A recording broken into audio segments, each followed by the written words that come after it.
The Witness might just be the best puzzle game ever made. Let me explain.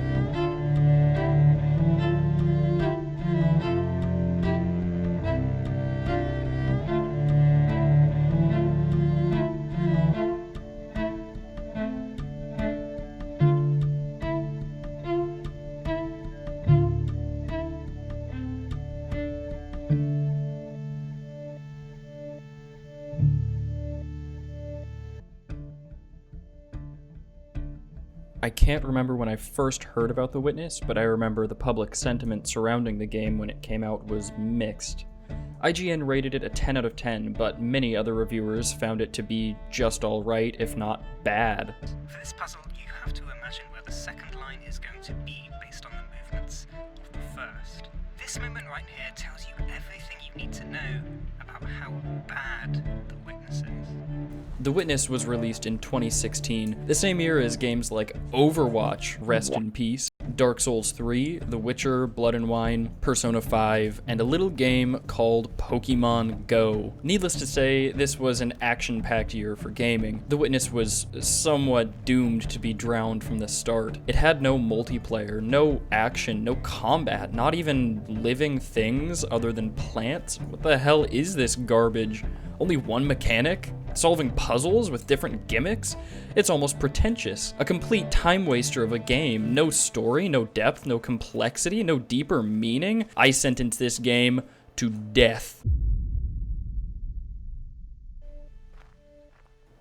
But then something clicks. Maybe after an hour, maybe after 10. This isn't a game, it's a meditation.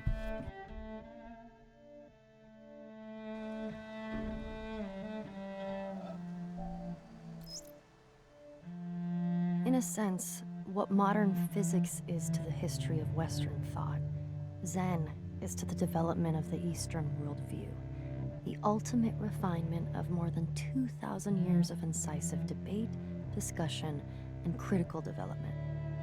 Yet the difference between the two could hardly be more marked. Whereas physics is interesting. When I bought this game, it was the first year of COVID. Spending more time inside, I was looking for a game that I could play during my classes. A game with no time constraints, and it just so happened that I remembered The Witness. I had no idea what I was getting into. Waking up in a metal tube, there's no title screen, no narrator, no text. You walk to the end of the tunnel and find a tablet. With none of the usual buttons working except WASD, you click. The screen freezes, and your cursor comes up. At no point during the game is anything explicitly told to you. Through trial and error, you make your way around the island. Each section is dedicated to a different kind of puzzle. To me though, despite the game being all about puzzles, it goes beyond just another puzzle game. Without even words, it teaches a lesson of mindfulness, appreciation, and determination. It teaches you to slow down and to not worry about the end result, just to enjoy the moment. Those who gave the game a bad review would probably be upset by things like how slow the platform bridges move in the swamp section.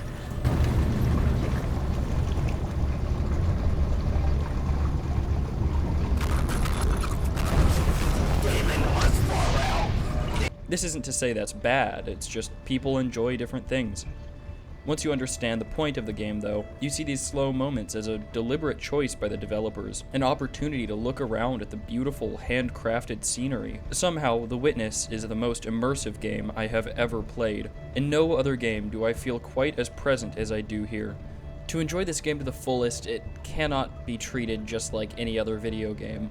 It begs to be interpreted as more of an interactive art piece, especially reinforced by the secret ending. This game is riddled with symbolism and rewards perception. For example, scattered around the map are small recording devices. I didn't realize this until probably 20 or 30 hours in. Clicking on one of these plays a quote, read by one of these 4 incredible voice actors.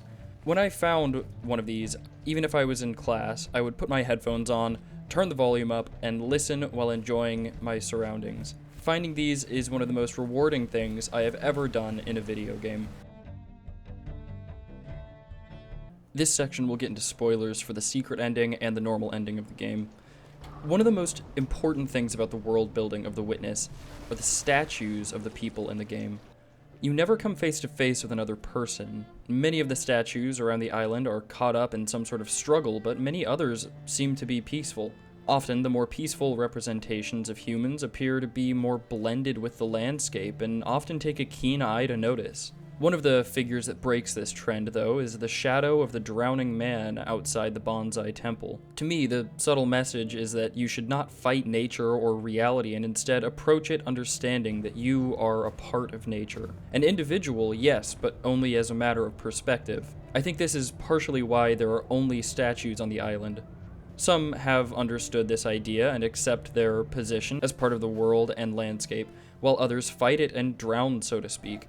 Often those that fight against nature are the ones who make history and stand as these petrified monuments throughout the ages. Whether or not this historical immortality brings happiness is up to the individual. Again, this idea could be interpreted as a Buddhist or Stoic mindset. However, I think The Witness points more directly to the perennial philosophy proposed by Aldous Huxley's book of the same name. It states that there are common threads, concepts, and ideas that tie many of the world's religions and philosophies together, uniting into one boiled-down philosophy, understood more through lessons and feelings than through words.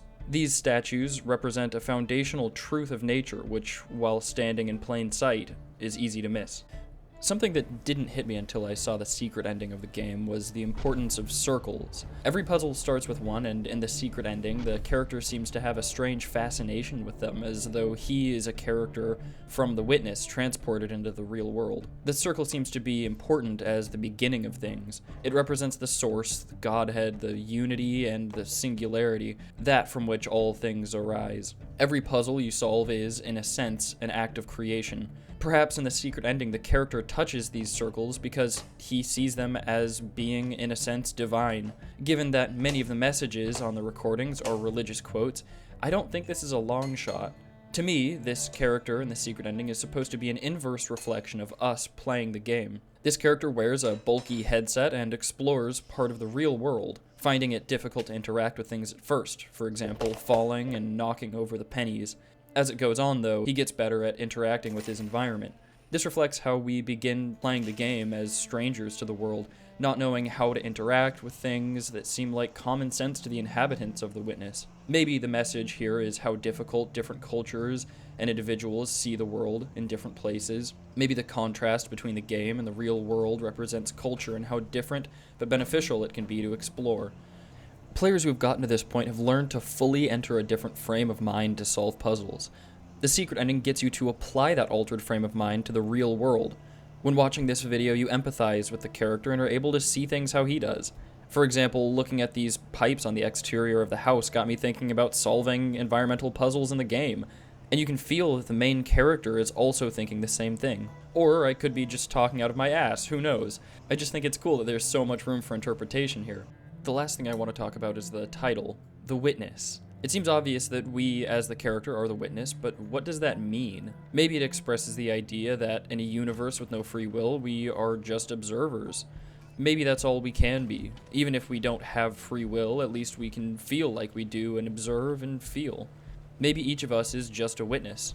At the very least, we are the witness to this island and its message through the eyes of the main character.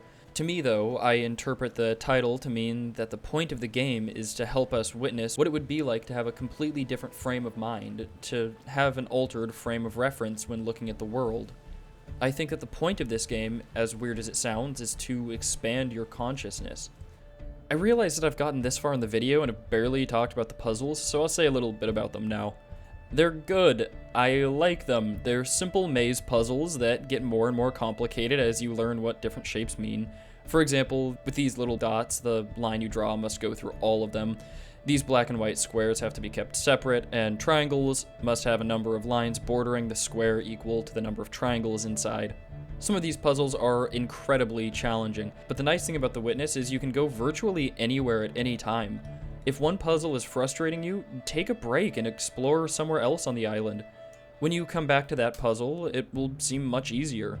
I never felt forced to look up a solution for one of the puzzles, and I've made it a point not to. I think looking up solutions can end up ruining the game for you. Part of the experience is about dealing with the frustration of being stuck, and nothing is more rewarding than finally figuring it out. If you enjoyed this video, please give it a thumbs up, and if you enjoy my content, subscribe so that you can see my videos when I erratically release them. Have a good day, and take care of yourselves.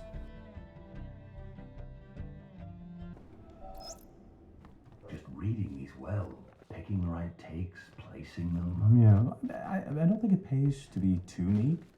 You want to leave some traces of us for the intrepid to find. What do you mean?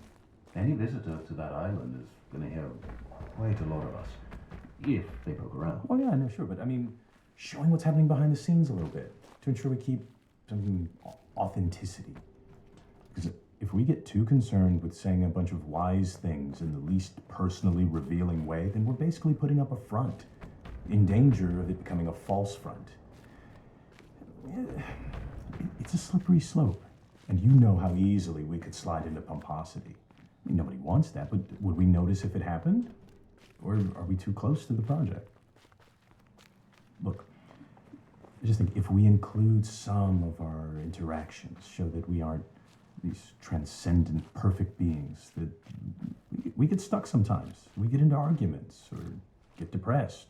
Then at least it's not a false front. At least we're not hiding. Authenticity is good, yes, but you can find human drama anywhere. I mean, we're drowning in it from day to day. We're supposed to be building a quiet environment away from drama, not celebrating it. Look, these are objects of contemplation. These are about focus and clarity. We agreed at the outset. Yeah, I know. And I don't want to change any of that. Just a little added twist, tucked away deep. It doesn't have to be drama, it's just reality. Reality. So what, we should record a meeting and stick it in? Maybe. But we already have some good stuff. Oh, like that little encounter the other week where you offered to buy a girl a sandwich? Oh. Her mic was running, so it's in the archive. Look, it's fine. In context, it's perfect, because we're not lecturing from on high. These recordings are part of an endeavor built by human beings.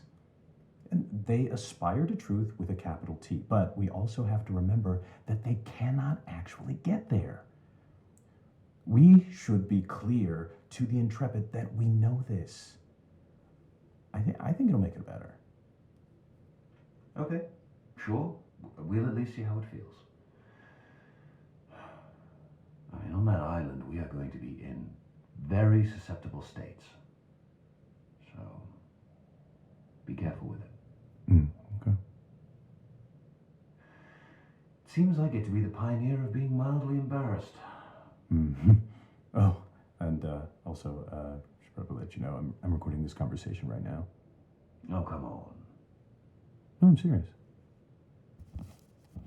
Oh. What? It will make it better. Trust me.